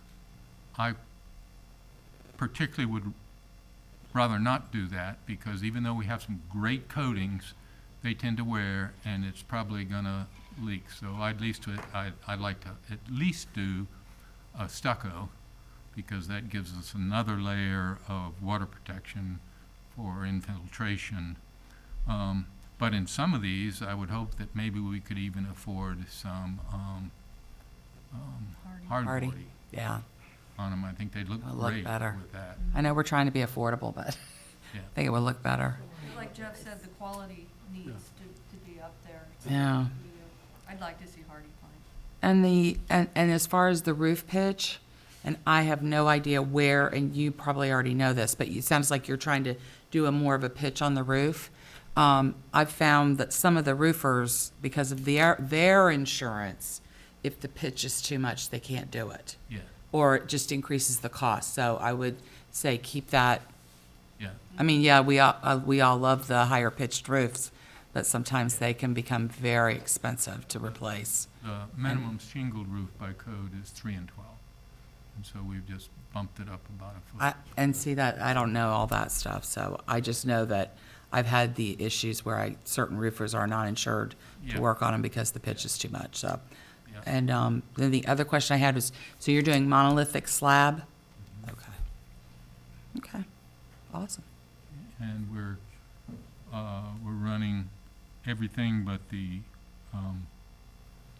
sewer overhead Oh, really? and dropping down, because I can't tell you how many houses I've lived in a slab, and the water line breaks underneath the slab. So this strategy will keep all the utilities that aren't gravity fed up and feeding down from the walls. Are you doing tankless water heaters? That's a really good question. I need to know more research about tankless. So I think it's a great idea. I just haven't done enough evaluation on them to make that kind of decision. I know that the gas ones tend to be really efficient, and that's really great, and we should be thinking about that, no question. But not all communities have gas. And then you've got the cost of the gas line, and then that's a continual cost from the gas company that you've got to consider, as opposed to if you do electric, then you've just got that one utility that you have to deal with. Jury's out. all right. Did you have any? Thank you, because your expertise comes, and yours, comes in handy when we're talking about building. I did hear you say that the advisory board, they were pretty gung-ho about this. Well, I'm ready to make a motion. Feel free. Please do.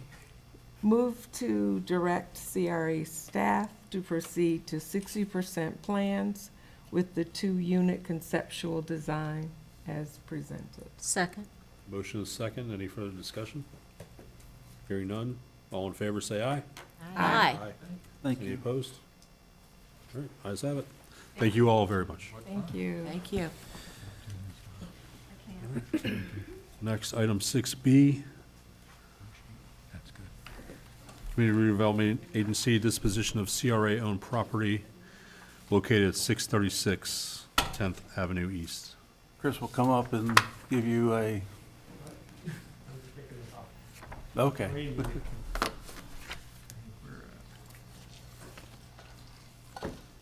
So while Chris is doing this, obviously CRAs, much like cities, have a way they have to sell property. We were approached for with a non-solicited bid on the property, which happens all the time. We asked the board if they were willing to entertain selling the property. The board said yes, move forward with it. We advertised for 30 days by law. And at the end of that 30 days, actually the day before that, we had our advisory board meeting. In order to move forward without waiting an extra month, we took it to the advisory board. And after some discussion, the advisory board recommended that the CRA board not sell the property at this time, unanimously. It was a 4-0 vote. One member was not present. And the reason being, they said, was because they want to hold all property, vacant property, for the land trust. So they're excited about the land trust also, and they want to see where that plays out before they turn over any more property. So their recommendation was to hold the property at this time. Okay. Mrs. Adams, that's going to answer your question that you came up to ask about. So, anybody have questions for Dr. Burton? I just would make the comment that that weighs heavy on me, that our advisory board, the people that live in the neighborhood, have asked us not to sell it yet. So Right. that Okay. weighs heavy for me. Yeah. Okay. Meeting. Well, there's a suggested motion with no further questions for Dr. Burton. I'll make a motion to direct CRA staff to discontinue pursuing the disposition of the CRA-owned property located at 636 10th Avenue East, Bradenton, parcel ID 45887000007. I think I got that. You got the zeros. There's a motion. Second. Motion is second. Any further discussion amongst the board? Mr. Chairman.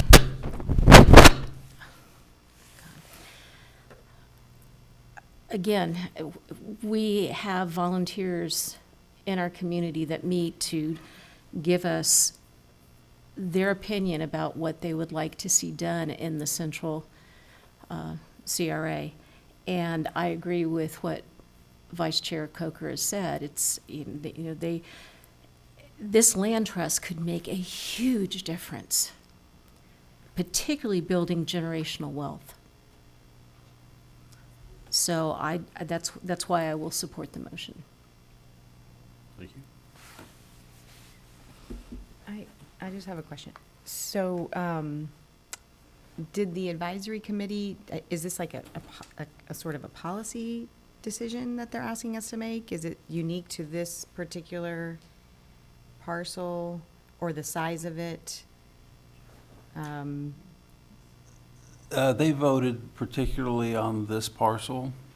We can go back and first of all, we can go back and do an inventory of all the property the CRA owns in the central, because that's their purview, and ask them if they would want to make a recommendation to the board on all the properties. And we can also include zoning, because it sounds like they're talking specifically about land that would be used in a land trust. There are some parcels that the CRA owns that would not, that are up on the main thoroughfares.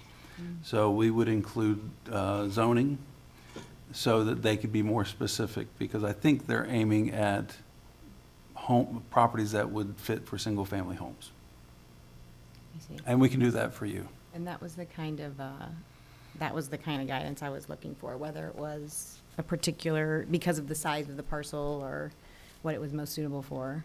And we can In their even, we sent out this dashboard of how to look at land in our CRAs that one of our consultants put together for us. And I think we can even give this board and all the advisory boards, when they're in place, a single-family homes with homestead exemptions and without, to give you a better idea, more accurate idea of how many rentals there are versus single-family home ownership. It's not going to be exact, but it's going to be very close.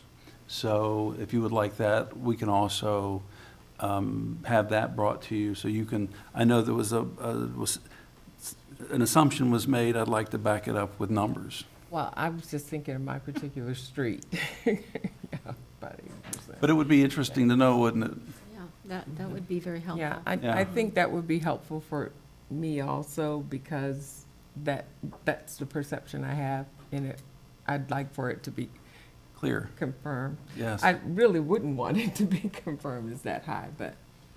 if it- Well, and that would probably tell not only the CRA board and the advisory committee, but also city council and the city leadership. This is what that complexion looks like in that area.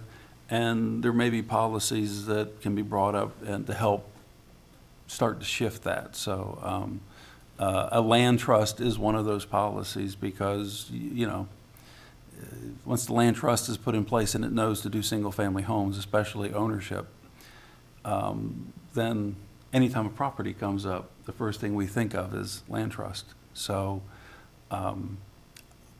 as far as your questions and the assumptions, we will go back to the advisory board and take them that information and ask them for a recommendation. Mr. Chairman? Yes. I think you've made a very important distinction when you were talking about parcels that are owned, that are in neighborhoods that lend themselves to either single-family homes or attached villas, whatever the buzzword is for, and I don't like duplexes, but they serve a purpose. Versus the property that is owned on a major thoroughfare that would probably never be used for a single-family home. Wouldn't be its highest and best. Right. Yeah, and I think our zoning probably would help us with that. We can ask the planning and zoning to clarify that. We can even do that survey using zoning, current zoning that we have. So that would even make it even more accurate based on what the city feels currently should exist, because we're using the city's zoning, which tells us what the city thinks. Well, just looking at the neighborhood where I grew up, I can remember when there were single-family homes on 9th. I can remember when there were single-family homes on 14th. And you wouldn't do that today.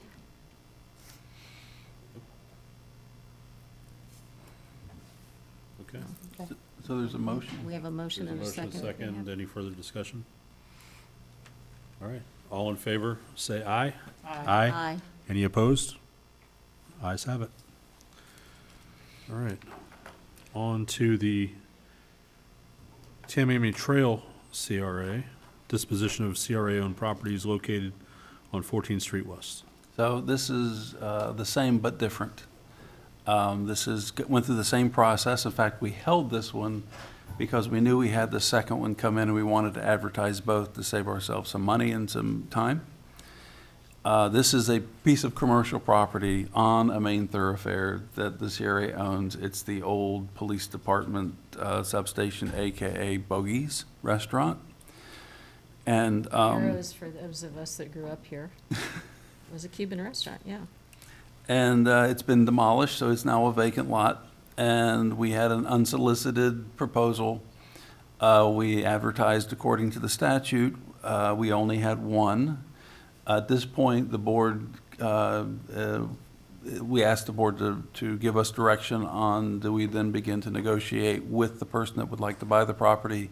I will tell you this, now that the incentives are in place, it really helps our negotiation because it puts a policy over it that we can bring back to the board with actual numbers and give you cost-benefit analysis. So if the board wishes to move forward with this, instruct staff to move forward to negotiate and come back with a proposal for the board's review. And also, since we have a Tammy-Amy Trail Advisory Committee, we can run this through them also. So might as well put them to work immediately, right? They volunteered for it. So we're excited about having them in place, and we can also talk to them. I will tell you this, the incentives were written not to go to the advisory committee.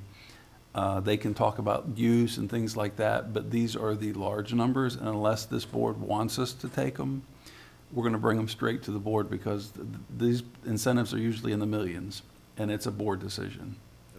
It's that kind of decision. Is there a downside to having their input, though? Nope. And usually when we talk to them, we have the numbers and we give them to them. But since the money doesn't already exist, it's created by the development. Okay. It's we can get their feelings if you want them. So you're not talking about the project itself, you're just talking about the incentive part of it? Yeah. Okay.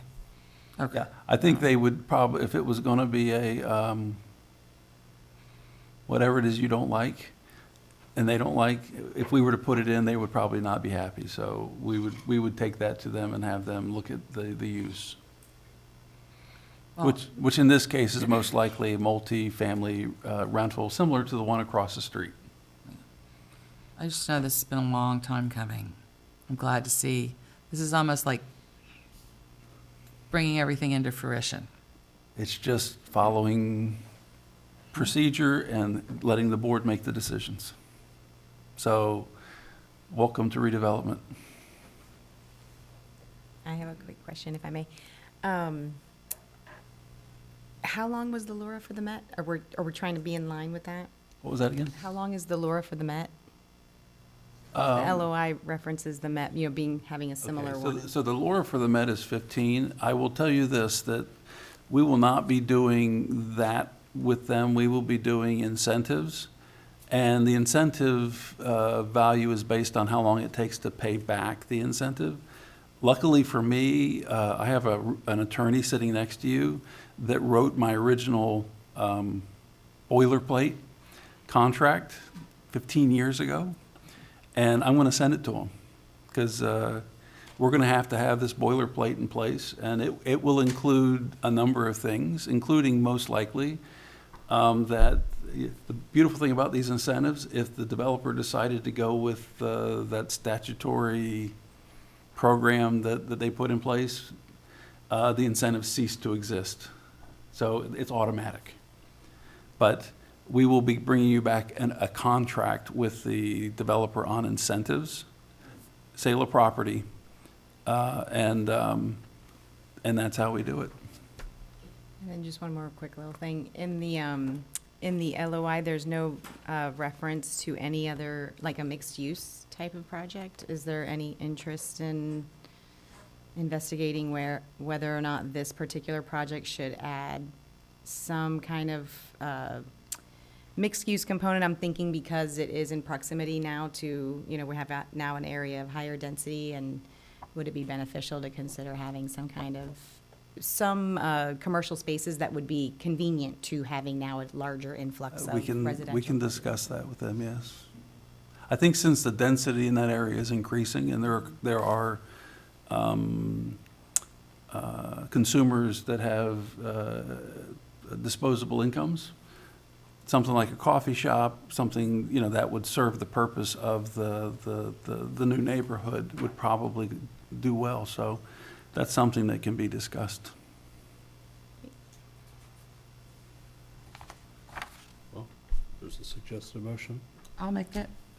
Move to direct CRA staff to negotiate the terms of a purchase and sale agreement with PHBGF Ventures LLC to be brought back to the CRA board for further review and consideration for the CRA-owned properties located at 1404 14th Street West, parcel ID number 44089000059.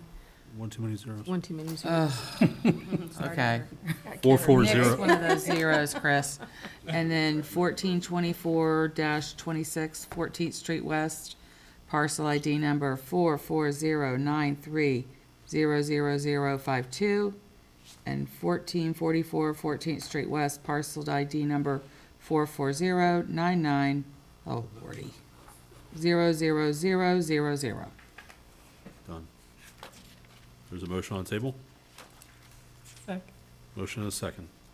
Any further discussion? Hearing none. All in favor, say aye. Aye. Any opposed? Ayes have it. Just for the next time, if you want, you can ask Chris to read it for you and then go, so moved. Or You can just, just move the recommended motion. there you go. Next time. Okay. Thanks. Next on the agenda, number 7, that was it, actually. 8, CRA Love Park.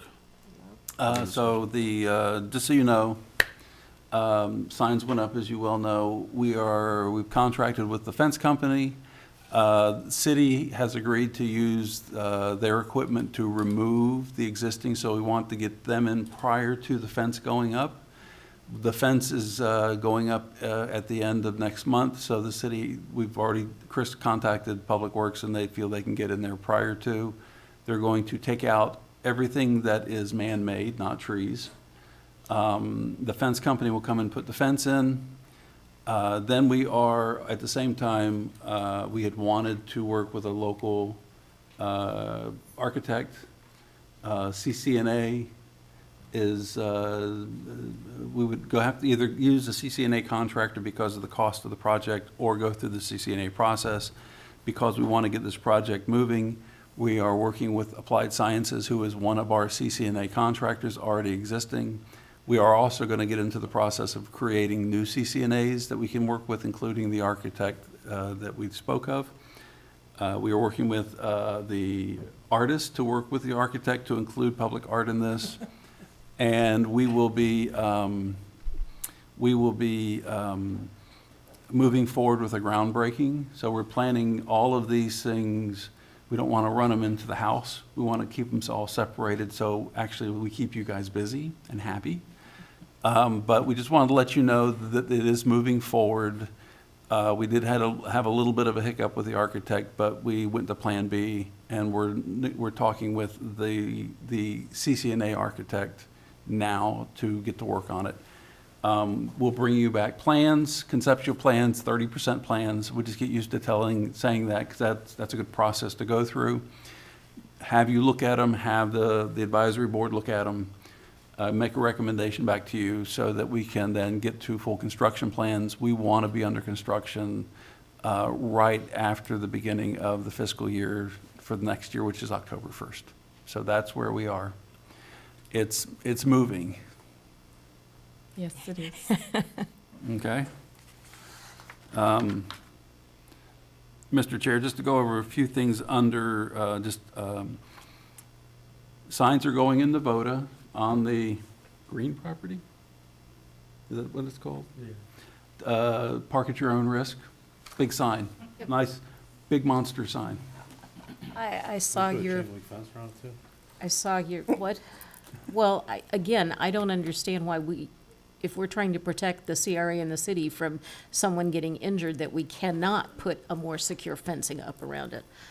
But my question is, the sign I saw made it like, if something happens and you park there and someone steals something out of your car, we're not responsible. I wanted it to be very clear that we don't condone parking there. And if you park there, you're doing it at your own risk. It's not a parking lot. It's not prepared to be a parking lot right now. We'll go back and ask the attorney to draft something for us, because that's out of my scope. I could write 5 things and none of them would be right, so we'll have Scott give us the verbiage and we'll have the sign updated. I Yeah. tend to agree with you. Just, if you invite any idea of parking, people are gonna park there. I just But went that's- online but- and put in Yeah. parking They're- sign, and they're that's gonna do it the regardless, verbiage that came unless up, we so, somehow yeah. secure the entire lot with. Well, some I type just, of and I keep know that anybody can sue anybody for anything these days, Yeah. but I think Oh, yeah. it's incumbent upon us to say, this is not a designated parking lot, and if you park here and you fall and get hurt, shame on you. And the director on this. Do we want to just put a no parking sign on it?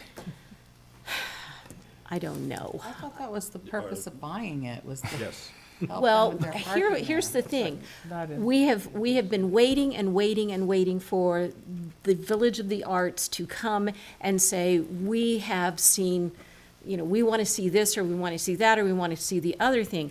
That's not forthcoming. It is now. Well, We have a CAC over there now. well, here's the thing. We purchased it not only to eliminate the slum and blight that was there, but we talked ad nauseum in some of these meetings about the potential of having a multi-use public space. And there's different ways to do that. It could be made safe to park on and still have it space that could be used for an outdoor program of such, or an artist fair, or what have you. I still think that is the best use. I'm not talking about an asphalt parking lot. That is not what I'm interested in. Why don't you allow us to ask the CAC and have them come back with recommendations? I thought it was placemaking. It was, we were saving that for when That's something great. good came along, we'd have it. Well, We need to do something with the property. we need to do something with the property, because I as it agree. is now, it's becoming an attractive nuisance. And So- didn't they want us to do parking? Isn't this something that they've asked for? They've asked for more parking in the village, but when it comes to this, they have not been very forthcoming. I don't know if it's that they can't agree. I have no idea. But I've been very upfront in a lot of these meetings saying, I'm not talking about an asphalt parking lot. Right. I'm talking about a multi-use space, and if it just so happens that you're able to park on the fringes during Art Walk, so be it. But- Chris actually had some early drawings of that, so we'll take those back and talk with the CAC. Do we have effective lighting on that now? Is there any lighting on that lot? KK's working on it, so the price was something that she was trying to whittle down, because it needs a transformer. Mr. Rudisil, do we need to officially direct them to take it to the CAC? No, I think that's fine. Jeff knows what to do. Yeah. Speaking of parking in the VODA, the city has been working, as you well know, with MPO on a plan that encompasses LECOM, VODA, 14th, 9th. You also know that at a recent CRA board meeting, I brought you these really cool numbers that showed the potential increment revenue of the CRAs over their lifespan. I know that's fun. I did it for a reason, though. We are going to meet with the city's financial advisor, because there is money at the state, 20-year, 1% money, that can be used to help pay for the things that the city and the MPO want to do. Just letting you know, part of the discussion is one-waying certain streets and creating street parking in VODA, which would also benefit LECOM at the same time. I just want to let you know that's what we're talking about, and when we talk to the financial advisor, we'll have them come in and give you an idea of what kind of money we're talking about once the plans are finalized by the city and the MPO. Just so you know, the May 3rd, which I think is next Friday, the FRA board will be visiting Bradenton, the state board, having their meeting here. They'll be here Thursday night, and then Friday morning over at the Manatee Room at the Bishop, because we want to show off. And if the board would like to go over and say hi, we can arrange something where, because they always love it when the host city comes in and welcomes them. So it's always nice. They like that. Can you send us some type of place mark on our calendars? Well, what we do is maybe do it have you walk in individually, so we don't have to do a public meeting. Because otherwise, we probably would have to advertise it as a public meeting. I beat you to it, Scott. Well, it depends what they're doing. I mean, if they're just going over to say hello, I don't think Just, that's. just public notice it and be done with it. Is there a happy hour or Good something? Lord. There is a happy hour the Thursday night before, and I'll see if I can find out what that schedule is also. And public notice that too. Just for the record, that's information sharing, not public, or not a happy hour. Information sharing. Okay. Oh. Information sharing, yes. We're not happy. I can't be Are happy. we're not You can be happy? happy, you can be happy, Definitely. but it's. Not officially happy, though. And we can have invites maybe for that too? Yes, okay. Let's see what we Like can do. calendar invites. We're also waiting for the CRA's annual audit. We had 45 days from April 1st to have it up on our website. We're waiting on finance. We'll get with them and find out where they are with that. We will also bring you the infamous Bradenton Housing Authority agreement that our CPA has gone through. Chris and I in here are finalizing that this week. We wanted to make sure that we provided a solid foundation on that for the board. And as far as contracts and old documents in general, if you come into my office, there's a nice lady sitting outside my office in the little alcove area scanning everything. So Chris and KK have been building and working with her to create a file tree, naming paradigms, and Bill Ackles has worked with us to identify things that do not need to be scanned, because there was just a bunch of stuff left over that was, I don't even want to talk about. But it's being scanned, and then we're going to begin the process of data mining city files that are digital already and bringing them over and organizing them so that when we are asked questions or we want to go back and see what happened, it'll all be right there at our fingertips. And that will be nice for a board vote on financial advisor. And Chris, do you have anything? I just, once again, it's really fun I was asked the other day, somewhere north of here, how's it like in Bradenton? It's like, we're getting stuff done. We're having fun.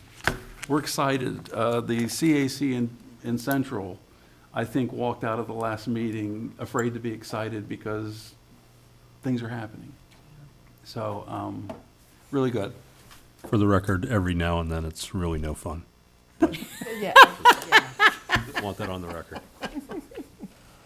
I also want to mention that I believe we all were given copies of this, the Bradenton PD monthly report and the homeless outreach.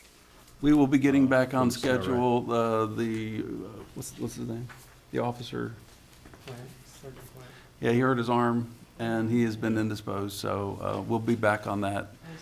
Just so you know, also, we test ran the application or Chris did actually, the application for city departments asking for money.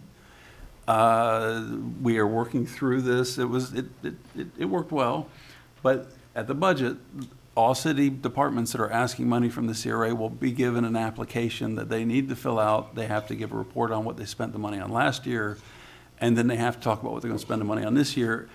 It will be signed, and that will act as our contract between the departments, which makes for good auditing. So Chris put together an excellent agreement, and it was the downtown maintenance equipment. So we'll be bringing you those at budget. Fantastic. Anyone have anything for Dr. Burden or any other comments? All right, hearing none, we're adjourned.